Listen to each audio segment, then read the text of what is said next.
नमस्कार SSC and NTPC के aspirants. आज से हमारे एनटीपीसी के लिए क्लासेस स्टार्ट हो रही हैं और आपको बहुत सी क्लासेस मिलेंगी जिसमें पीवाईक्यूज करवाए जाते हैं। लेकिन मैं आपको अश्योरिटी देता हूं कि यहाँ पे पीवाईक्यू नहीं बल्कि ऐसे क्वेश्चन कराए जाएंगे जो कि एक्सपेक्टेड होंगे और डायरेक्ट एग्ज़ाम में आने की उनकी पूरे पूरे चांसेस होंगे। तो बिना किसी देरी के क्लास को शुरू करते हैं। और अगर क्लास अच्छी लगे तो लाइक करके शेयर कीजिएगा और चैनल को सब्सक्राइब भी ज़रूर कीजिएगा। और पीडीएफ आपको टेलीग्राम ग्रुप में मिल जाएगी और लिंक आपको डिस्क्रिप्शन में मिल जाएगा टेलीग्राम ग्रुप का। तो चलिए क्लास को शुरू करते हैं। ये रहा आपके सामने आपका पहला क्वेश्चन। चंद्रगुप्त मौर्य ने किसके मार्गदर्शन में मौर्य साम्राज्य की स्थापना की थी? विष्णुगुप्त, कौटिल्य, चाणक्य या सभी? तो इसका आंसर होगा ऑप्शन नंबर डी, क्योंकि चाणक्य को ही विष्णुगुप्त और कौटिल्य कहा जाता था और चाणक्य ने ही चंद्रगुप्त के साथ मिलकर मौर्य वंश की स्थापना की थी और नंद वंश को समाप्त किया था। और नंद वंश का अंतिम रूलर कौन था? तो अंतिम रूलर था धनानंद। और नंद वंश का संस्थापक कौन था? तो नंद वंश का संस्थापक था महापद्म नंद।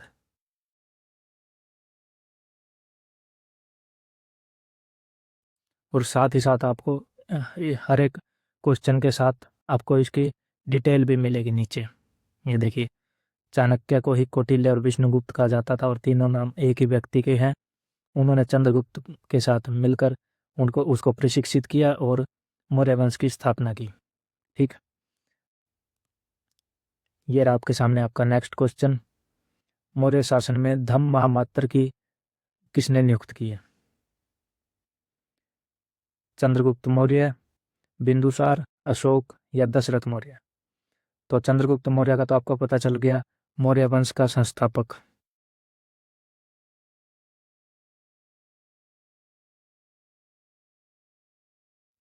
इसके बाद बिंदुसार चंद्रगुप्त मौर्य का पुत्र था।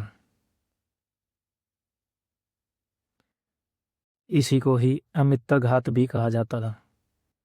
यह भी क्वेश्चन पूछा जा चुका है। अशोक इसका राइट आंसर होगा। अशोक को ही एक और नाम से जाना जाता था। इसके रॉक पिलर्स में जो कि था देव नाम प्रिय। बहुत इंपॉर्टेंट क्वेश्चन है ये। और दशरथ मौर्य जो कि अशोक के बाद गद्दी पर बैठा था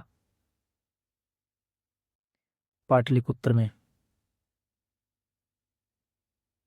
और इसी के शासनकाल से मौर्य साम्राज्य का डिक्लाइन होना शुरू हो गया था। और मौर्य साम्राज्य का अंतिम शासक कौन था? तो मौर्य साम्राज्य का अंतिम शासक था बृहदर्थ, जिसको कि पुष्यमित्र शुंग ने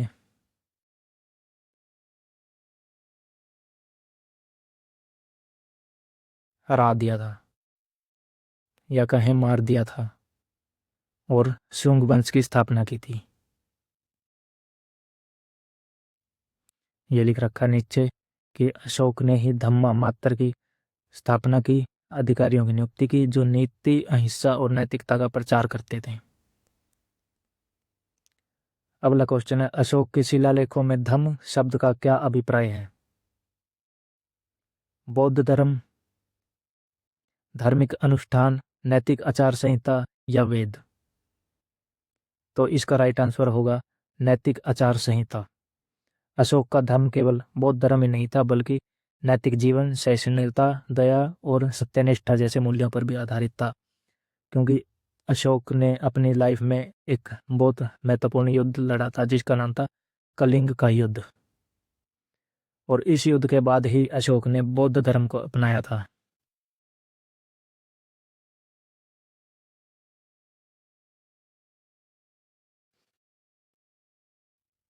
ये इसकी डिटेल्ड व्याख्या होगी। नेक्स्ट क्वेश्चन है, चंद्रगुप्त मौर्य के समय किस विदेशी दूत ने मौर्य दरबार का भ्रमण किया था? फैक्शियन, इत्सियन, मैक्स्थनीज या वेन्साउ?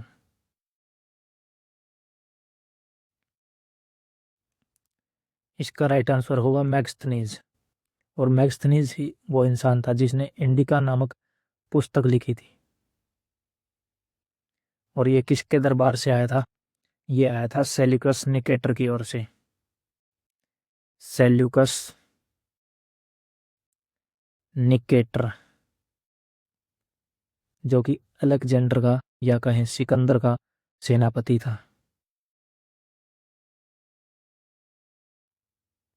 या कमांडर था। अगला क्वेश्चन है, किस अभिलेख में अशोक ने कलिंग युद्ध की विभीषिका का वर्णन किया? रोमनदेही स्तंभ अभिलेख, धौली शिलालेख, सांची स्तंभ शिलालेख या मेहरौली स्तंभ लेख? इसका राइट आंसर होगा धौली शिलालेख। और यह धौली शिलालेख कहाँ पर है? वर्तमान में यह ओडिशा में है। और इसमें युद्ध के कारण हुई हिंसा और पश्चाताप के कारण अशोक ने बौद्ध धर्म को अपनाया था। ये इसकी डिटेल्ड व्याख्या। अगला क्वेश्चन है, मौर्य शासन में सामान्य प्रशासन का उल्लेख किस ग्रंथ में मिलता है? तो अर्थशास्त्र, महावंश, दिव्यावदान या मुद्रा राक्षस? इसका राइट आंसर होगा अर्थशास्त्र। अर्थशास्त्र किसने लिखा था? अर्थशास्त्र लिखा था चाणक्य ने, जिसको हम कौटिल्य के नाम से भी जानते हैं। ये लिखा खनिच्य अर्थशास्त्र, जिसे कौटिल्य या चाणक्य ने लिखा था, मौर्य शासन के प्रशासन, कर व्यवस्था और सैन्य संगठन आदि का विस्तृत वर्णन मिलता है। अगला क्वेश्चन है, मौर्य साम्राज्य में किस धातु की मुद्रा पर अधिक प्रचलित थी? सोना, चांदी, तांबा या पंचधातु?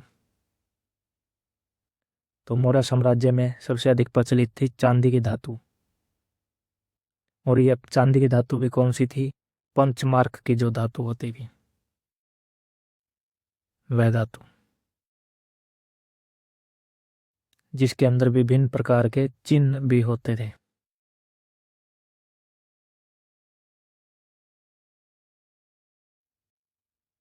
तो आपको ये सब भी ध्यान रखना है, एग्जाम में कहीं से भी क्वेश्चन आ सकता है। जैसे कि पंचमार्क धातु जो कि मौर्य काल में थी, किस धातु से बनी हुई थी? तो आप कह सकते हैं कि वो चांदी से बनी हुई धातु थी। मौर्य साम्राज्य का पतन किसके शासन के पश्चात हुआ? अशोक, बृहदर्थ, दशरथ या कुणाल? अशोक, जिसको चक्रवर्ती सम्राट के नाम से भी जाना जाता है। बृहदर्थ, जो कि मौर्य साम्राज्य का अंतिम शासक था।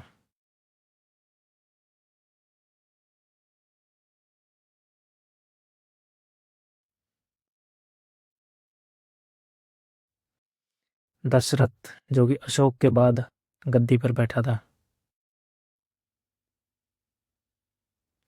और कुणाल, जो कि अशोक के बाद ईस्टर्न साइड, भारत के यानी कि पश्चिमी साइड, पश्चिमी भाग में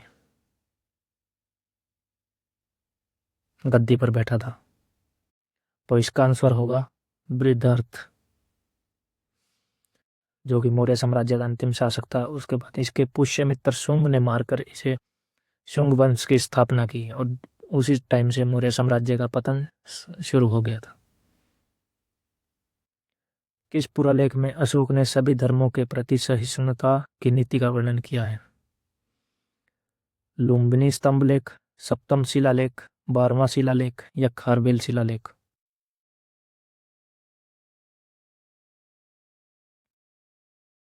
तो इसमें अशोक ने 12वें शिलालेख में सभी धर्मों के प्रति सहिष्णुता की नीति का वर्णन किया है। तो इसका राइट आंसर होगा सी।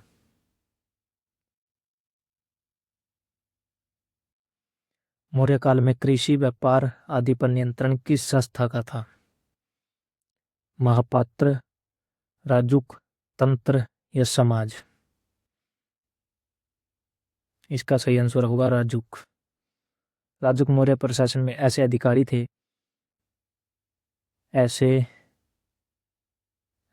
थे जो राजस्व और भूमि मापन व कानून व्यवस्था आदि को संभालते थे। तो इसका सही आंसर होगा राजुक। और यह आधुनिक तहसीलदार और कलेक्टर जैसे अधिकारी होते थे। अगला क्वेश्चन है, निम्न में से कौन सा अभिलेख अशोक के धम्म प्रचार की जानकारी देता है? कंधार शिलालेख, इलाहाबाद स्तंभलेख, हाथी गुम्फा या महावंश? इसका राइट आंसर होगा कंधार शिलालेख। और कंधार शिलालेख वर्तमान में कहाँ पर है? तो कंधार शिलालेख वर्तमान में अफगानिस्तान में है। जो कि किस भाषा के अंदर लिखे हुए हैं? यूनानी और अरामी भाषा में, जिससे कि विदेशों में अशोक के बौद्ध धर्म का प्रचार होता था। इंडिका ग्रंथ, जो कि मौर्यकालीन समाज नगर व्यवस्था का विवरण है, इसके लेखक कौन है? थोड़ी देर पहले यह क्वेश्चन आया भी था। जो कि किसके दरबार में आया था? चंद्रगुप्त मौर्य के दरबार में। तो इसका राइट आंसर होगा मैगस्थनीज। किसके दरबार में आया था ये? चंद्रगुप्त मौर्य के दरबार में। इसी ने लिखी थी इंडिका पुस्तक। बौद्ध भिक्षु कौन थी जो कि मौर्य काल के दौरान? विशाखा, गौतमी, संघमित्रा या यशोधरा? इसका राइट आंसर होगा संघमित्रा। संघमित्रा कौन थी? अशोक की पुत्री। और एक अशोक का पुत्र भी था। कौन था वो? महेंद्र, जो कि अशोक का पुत्र था। इन दोनों को ही अशोक ने श्रीलंका भेजा था बौद्ध धर्म के प्रचार के लिए।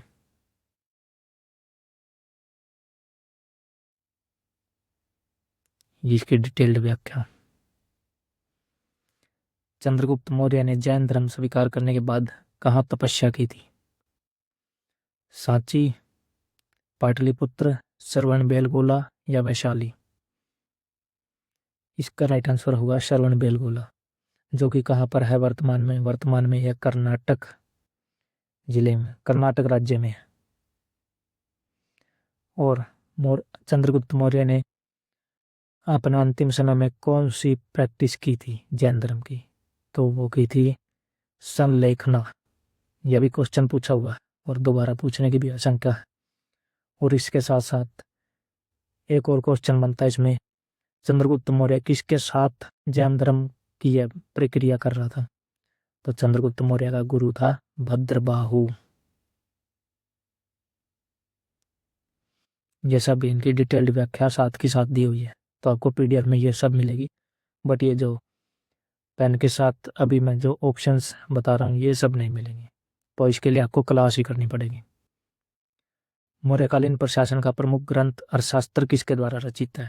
ये क्वेश्चन भी पहले आया था। कौटिल्य, बाणभट्ट, मणिनाग या पतंजलि? पतंजलि, जो कि योग के लिए फेमस था। कौटिल्य, जिसको चाणक्य भी कहा जाता है, इसी ने लिखी थी अर्थशास्त्र, जो कि मौर्य साम्राज्य में कानून व्यवस्था और एडमिनिस्ट्रेशन के बारे में बताती है। ये लिख रखा नहीं जी, राजनीतिक, आर्थिक, प्रशासनिक नीतियों का वर्णन। अशोक के किस शिलालेख में जनपदों का भ्रमण करने वाले धर्मयात्रियों का उल्लेख है?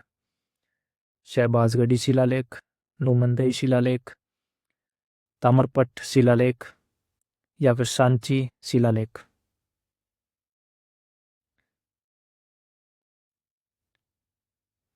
इसका आंसर होगा शहबाजगढ़ी शिलालेख, यानी ऑप्शन नंबर ए।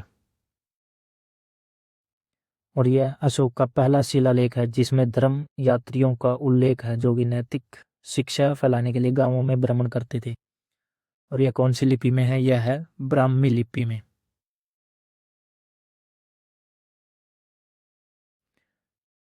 अगला क्वेश्चन है, मौर्य शासकों द्वारा सर्वप्रथम किस धातु की मुद्राएं चलाई गई थी?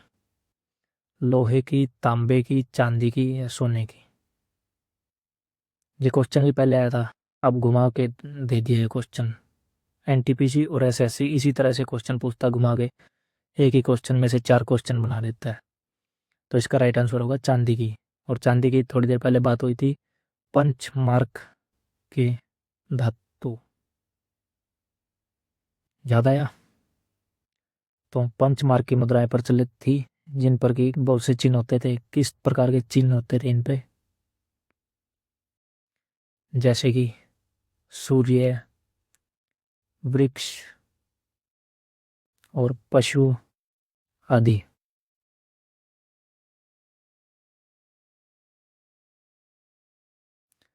किस यूनानी लेखक ने मौर्यकालीन प्रशासन को राजकीय समाजवाद कहा था? Megasthenes, Justin, Curtius, Vincent Smith?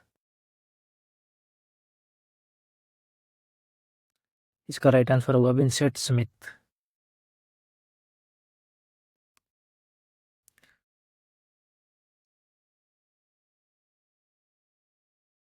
जो कि क्या था? एक ब्रिटिश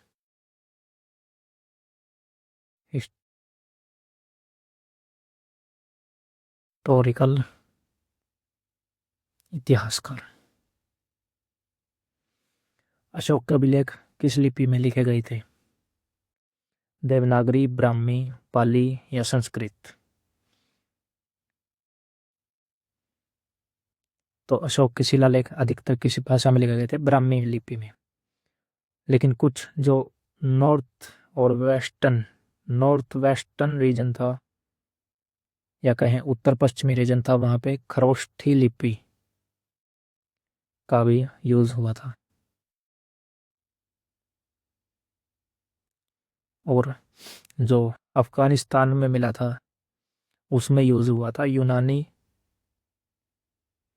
और अरामी लिपि।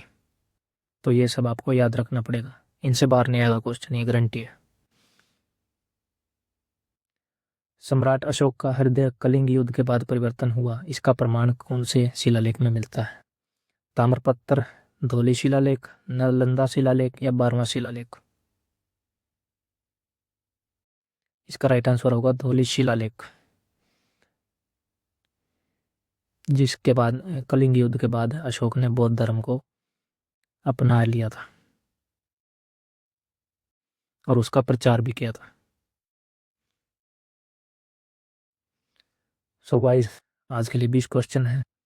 आगे आगे 10 क्वेश्चन, अगली क्लास से 10 क्वेश्चन हिस्ट्री के, 10 ज्योग्राफी के, 10 पॉलिटी के, और हो सका तो 10 करंट अफेयर के क्वेश्चन भी करवाऊंगा। सो चैनल से जुड़े रहें। और जो लिंक जो डिस्क्रिप्शन में मिल जाएगा आपको, टेलीग्राम का PDF मिल जाएगी उसमें आपको। और अच्छी लगे वीडियो तो लाइक करके, शेयर करके वीडियो को सब्सक्राइब कर लेना हमारे चैनल को। Thank you very much guys.